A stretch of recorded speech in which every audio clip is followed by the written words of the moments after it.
بسم اللہ الرحمن الرحیم۔ شروع اللہ کے نام سے جو بڑا مہربان نہایت رحم والا ہے۔ اس نفس کے اندر خیر بھی ڈال دی اور شر بھی ڈال دیا۔ چنانچہ علماء نے لکھا ہے کہ نفس کے 3 مرتبے ہیں۔ ایک ہے نفس امارہ، یہ سرکش نفس ہے جو انسان کو ہر وقت اللہ تعالیٰ کی نافرمانی اور بغاوت کے اوپر اکساتا رہتا ہے۔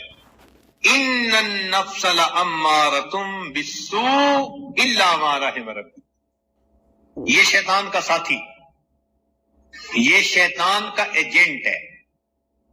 جو شیطان ہمارے دل و دماغ میں ڈالتا ہے، یہ نفس اس کو پورا کرنے کے لیے ہمیں ورغلاتا ہے۔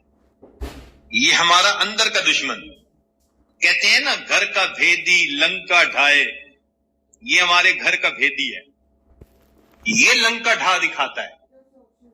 ایک ہوتا ہے نفس لوامہ، گناہ تو کر بیٹھا پھر افسوس بھی کرتا ہے، مجھے ایسا نہیں کرنا چاہیے تھا، شرمندگی بھی ہوتی ہے، ندامت بھی ہوتی ہے، حسرت بھی ہوتی ہے، افسوس بھی ہوتا ہے، یہ نفس لوامہ۔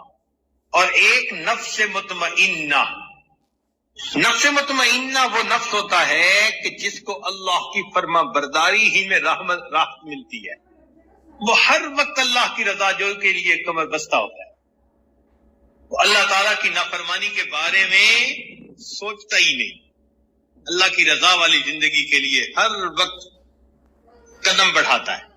اس کو نفس مطمئنہ کہا جاتا ہے۔